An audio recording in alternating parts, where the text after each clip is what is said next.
빌립보서의 구조와 내용. 빌립보서는 크게 세 부분으로 나눌 수 있습니다. 서신의 서두, 몸통, 결미. 서신의 서두에서 바울은 협력자인 디모데와 함께 빌립보 교회 성도들, 특히 감독들과 집사들에게 인사합니다.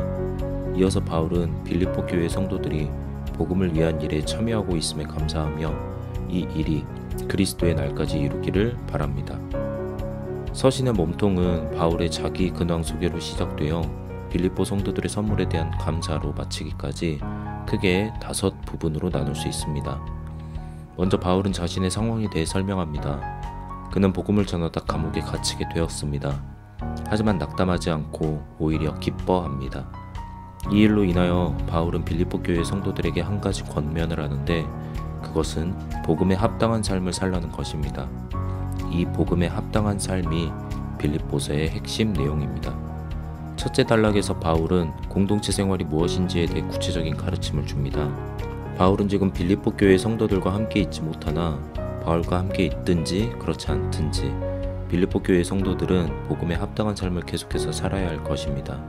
이 훈계들 사이에 그리스도 창가가 위치하는 것은 훈계들의 토대로서 공동체의 성격을 규정해 줍니다. 둘째 단락에서 바울은 자신을 대신해 디모데를 보내겠다고 말합니다. 디모데는 바울을 대신할 수 있는 자격이 충분하며 바울이 갈 때까지 공동체를 잘 돌봐줄 것입니다.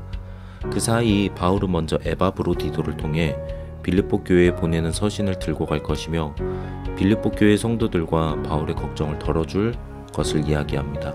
셋째 단락은 매우 짧습니다. 헬라어 성경에 따르면 끝으로 나의 형제들아 주 안에서 기뻐하라. 다음에 마침표가 있습니다. 즉 하나의 서신이 여기서 마무리되는 것입니다. 넷째 단락은 이전의 단락들과 매우 다른 분위기를 갖고 있습니다. 바울은 방금 기뻐하라 라고 말한 것과는 매우 상반되게 공격적인 말투로 거짓 선생들을 조심할 것을 당부합니다. 빌립보서 3장 2절에 몸을 상해하는 일은 할례를 비하하는 표현으로 이들이 예수를 전하기는 하지만 할례를 강조하는 사람들로 지나치게 영성주의적인 자기 이해를 가진 헬레니즘계 유대인에 가까운 것을 보여줍니다. 이어서 바울은 자신의 이력에 대해 알려주며 빌립보 교회 성도들이 거짓 선생들에게 미혹되지 않도록 힘씁니다. 다섯째 단락은 다시 원래의 분위기로 돌아와 기쁨에 대해 권고하고 끝으로 마지막 훈계를 합니다. 몸통의 종결 부분에서 바울은 빌립보 교회 성도들이 감옥에 갇힌 자신을 돕기 위해 보낸 선물에 대해 감사를 표합니다. 바울은 통상적인 인사와 물을 전해달라는 부탁과 함께 축원으로 빌립보서를 마무리합니다. 빌립보서의 기록 배경. 빌립보 도시.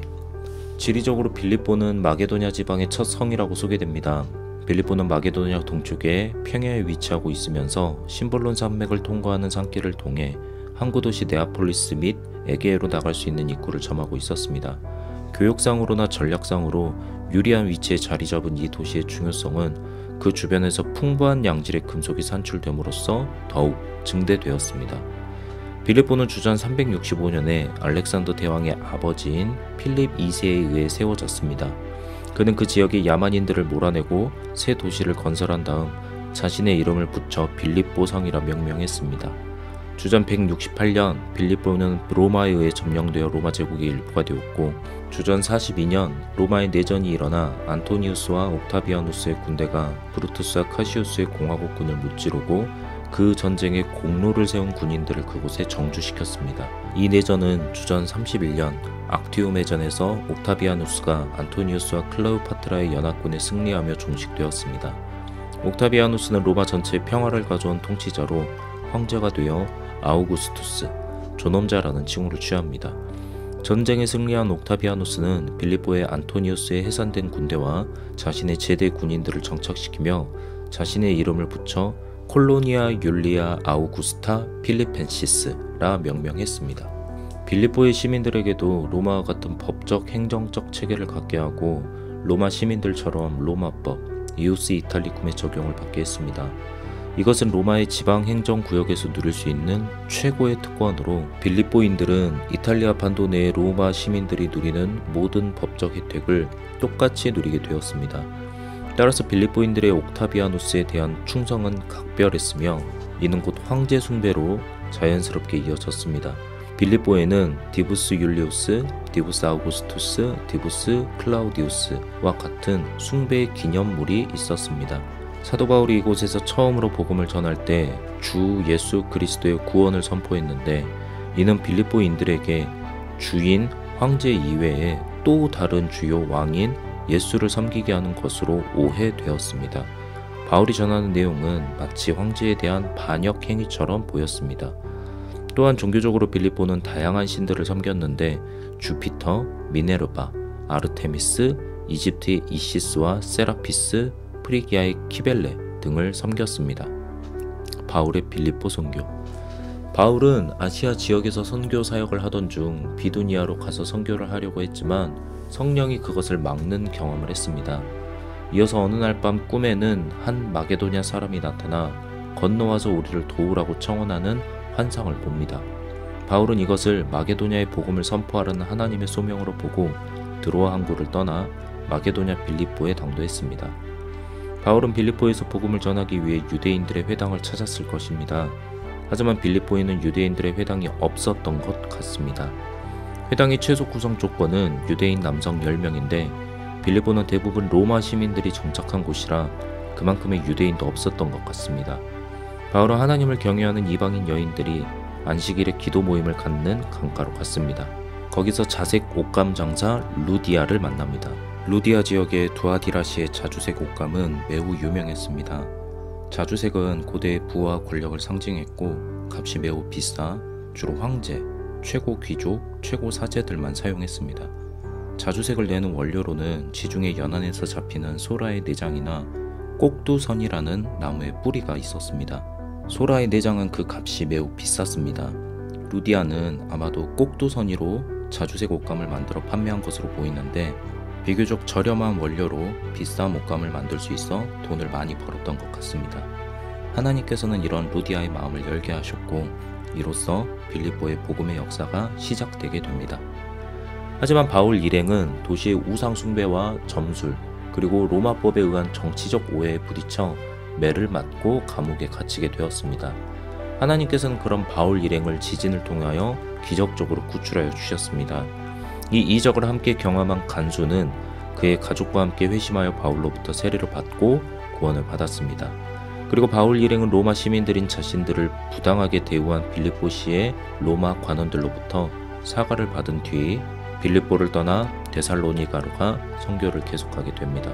바울이 빌립보에서 머물렀던 기간은 단지 며칠이었습니다. 짧은 시간 동안 바울은 점치는 귀신 들린 여인을 만나고 감옥에 갇히고 지진을 겪고 간수에게 세례를 준 다음 빌립보 도시의 관리들로부터 내보내지는 일들을 겪었습니다. 아주 짧은 만남이었지만 빌립보 교회 성도들의 바울을 향한 마음은 진심이었습니다. 특히 바울의 생계를 보조함으로써 그 마음을 전했는데 이런 일은 아무나 할 수 있는 일이 아니었습니다. 이는 바울과 빌립보 교회 성도들 간의 마음이 그만큼 하나 되어 있음을 나타냅니다. 빌립보서 기록연대. 바울은 52년부터 55년에 에베소에서 2년 반 이상을 머무르며 복음을 전하고 가르쳤습니다. 바울은 에베소에서 고발을 당해 감옥에 갇히게 되었는데 빌립보서는 이 수감 기간 동안 기록한 것입니다. 이에 반해 빌립보서가 로마에서 기록되었다는 가설이 있습니다. 이 가설을 지지하는 근거는 다음과 같습니다. 이에 대한 반론은 다음과 같습니다. 중요한 것은 빌립보서 자체의 진술이 로마 가설보다 에베소 가설을 더 지지한다는 것입니다. 빌립보서 1장 26절과 2장 24절에 따르면 바울은 빌립보에 다시 방문하기를 기대하고 있습니다. 하지만 로마서 15장 23절부터 24절에서 바울은 로마 제국의 동쪽에서는 더 이상 일할 곳이 없음을 말하며 서쪽으로 가기를 기대합니다. 바울은 한 입으로 두말하고 있는 것이 아닙니다. 빌립보서를 쓰는 상황이 로마서를 쓰는 상황보다 훨씬 이른 것뿐입니다. 바울은 에베소에 체류하던 중 감옥에 갇히게 되었을 때 빌립보서를 썼습니다. 바울은 에베소에 체류하던 중 은으로 아데미의 신상 모형을 만드는 사람들에 의해 고발을 당합니다. 사도행전은 바울이 톡된 이야기를 전해주지 않는데 이는 에베소 당국자들이 바울을 우호적으로 대하고 있음을, 이를 통해 바울이 여러 지역을 다니며 복음을 전할 수 있었음을 나타내기 때문입니다. 아무튼 바울은 여기서 감옥에 갇히게 된 것으로 보입니다. 그가 감옥에 갇히게 된 사실이 빌립보 교회 성도들에게 전해지자 빌립보 교회 성도들은 에바브로디도를 통해 바울이 쓸 것을 넉넉하게 보냈습니다. 바울은 감옥에 갇히게 된 자신을 돕기 위해 헌금을 보내는 빌립보 교회 성도들에게 감사의 인사를 전하기 위해 서신을 썼습니다. 동시에 자신을 걱정하는 사람들에게 자신의 상황을 믿음의 관점에서 보도록 하고 자신의 매임을 통해 오히려 복음이 전해지고 있으며 빌립보 교회 성도들도 바울 자신처럼 복음에 합당한 삶을 살도록 권면하기 위해 서신을 썼습니다. 고린도후서 2장 13절과 7장 5절에서 바울은 마게도냐에서 디도를 만난 것을 말합니다. 이 만남은 마게도냐 지역의 빌립보에서 이루어진 것으로 보이며 아마 바울은 여기서 고린도후서를 기록했을 것입니다. 이쯤 고린도 교회뿐만 아니라 빌립보 교회에도 환난과 위기가 닥쳤습니다. 고린도후서 5장 7절과 8장 2절은 이를 암시합니다. 바울은 먼저 문제가 심각한 고린도 교회에 방문해 그곳의 성도들과 관계를 회복했습니다. 이제 빌립보 교회 문제를 해결할 차례입니다. 우리는 빌립보서 3장에서 거짓 교사들이 빌립보 교회에 들어와 교회의 화합을 깨뜨리며 이미 어느 정도의 지지자를 얻었다는 것을 알 수 있습니다. 바울은 이들과 맞선 싸움을 하는데 이것이 빌립보서 3장의 역사적인 배경입니다. 주 2세기 초반 서머나의 폴리캅은 빌립보 교회에 서신을 쓰는데 그는 여러 통의 서신들을 여러분께 썼고 라고 기록합니다. 여기서 우리는 바울이 빌립보 교회에 여러 통의 서신들을 보낸 것을 확인할 수 있습니다. 이 서신들은 빌립보 교회 성도들에게 바울의 가르침을 기억하고 계속해서 지키도록 도와주었습니다. 이 서신들은 예배를 읽을 때마다 읽혀졌고 성도들의 마음에 새겨졌을 것입니다. 거의 모든 바울의 서신들 사본이 아멘으로 끝나는 것은 까닭없는 일이 아닙니다. 빌립보 교회의 성도들은 바울이 보낸 편지들을 바울의 유산을 보존하고 예배 때 낭독하기 적합한 하나의 서신으로 합치고자 했는데 이는 나중에 쓰인 편지의 테두리를 제거하는 방식으로 이루어졌습니다. 이렇게 지금의 빌립보서가 이루어졌습니다. 물론 빌립보서의 통일성을 주장하는 근거들도 있습니다. 그럼에도 저는 개인적으로는 빌립보서가 여러 편의 편지들의 합성으로 보는 것이 더 사실에 부합한다고 생각합니다. 하지만 중요한 것은 무엇이 사실이냐가 아니라 서신에 담긴 진리가 무엇이냐입니다. 다양한 색에 휘둘리지 않고 빛에 집중할 수 있기를 바랍니다. 빌립보서의 메시지. 지금의 빌립보서는 두 개의 정점을 가지고 있습니다. 그리스도 창과 의인론. 빌립보서 2장 6절부터 11절은 바울이 만든 것이 아니라 이미 만들어져 있던 전승입니다. 바울은 사소한 내용을 추가하긴 하지만 당시의 그리스도인들에게 익숙한 찬가를 그대로 가져오고 있습니다. 이 찬가는 안디옥이나 알렉산드리아의 고대 그리스어를 사용하던 유대계 그리스도인들에게서 유래한 것으로 보입니다. 이 찬가에는 예수님의 지상 모습에 천상의 모습이 감추어져 있는 것으로 묘사합니다. 이런 방식은 헬레니즘적인 요소와 비슷하지만 주님이 나타나는 방식에서 큰 차이를 보입니다. 헬레니즘에서는 통치자를 숭배하는 데 이런 요소를 사용하는데 여기서는 오히려 자신을 비우고 낮추시며 순종하는 주님을 가리켜 사용합니다. 바울은 이 찬가를 훈계에 활용합니다. 왜냐하면 복음에 합당한 삶은 이 찬가에 담긴 그리스도의 모습, 자신을 비우고 낮추시며 순종하는 모습이 본보기가 되기 때문이며 하나님께서 이런 그리스도를 따르는 사람에게 복음에 합당한 삶을 가능하게 하시기 때문입니다. 의인론. 시기상으로 가까운 갈라디아서와 로마서에서처럼 바울은 빌립보서 3장 9절에서 율법이 아니라 오직 그리스도에 대한 믿음으로 말미암는 의라는 바탕 명제를 신앙의 결정적인 기준으로 내세워 거짓 교사들의 견해를 비판합니다. 바울은 이 바탕 명제를 이미 자기의 삶을 통해 자신이 부르심받은 사건 속에서 경험한 적이 있습니다. 율법에 따르던 삶은 이미 극복되었고 지금은 그리스도 안의 삶을 살고 있습니다. 바울은 이제 다시는 자신을 율법과 그로 인한 의로움에 자리매기지 않으며 또 그렇게 할 수도 없음을 말합니다. 그리스도 안의 삶은 법정적인 의미와 더불어 그리스도를 본받아 그분의 고난에 참여하는 매우 실천적인 성격을 가지고 있습니다. 다시 말해 빌립보서가 말하는 의인은 그리스도를 본받아 그리스도의 고난에 참여하는 사람입니다. 바울이 먼저 그 길에 앞장서서 달려가고 있습니다.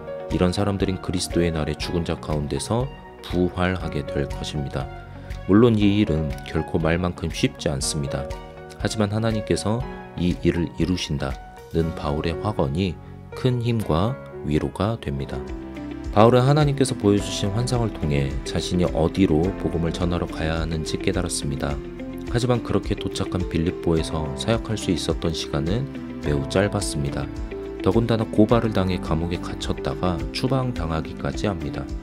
이후에도 바울은 에베소에서 비슷한 경험을 하고 또 감옥에 갇힙니다. 하지만 자신과 짧은 만남을 가졌던 빌립보 교회 성도들이 자신을 진심으로 돕는 것으로 큰 힘을 얻습니다. 바울은 복음을 전하다 감옥에 갇히는 상황을 맞이합니다. 하지만 그럼에도 복음이 전해지는 것으로 기뻐합니다. 우리는 자주 하나님의 뜻에 순종하다 원치 않는 상황을 맞이하면 하나님께 탄식하거나 하나님을 원망하곤 합니다. 우리의 기쁨을 결과와 연결시키기 때문입니다. 하지만 빌립보서는 결과가 아니라 과정, 하나님께서 우리를 부르신 그 모습에 집중하게 합니다. 복음에 합당한 삶은 결과가 아니라 과정에 있습니다.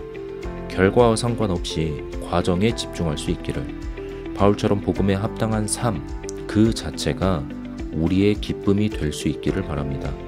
우리 안에서 착한 일을 시작하신 하나님께서 그리스도 예수의 날까지 이루시기를 축원합니다.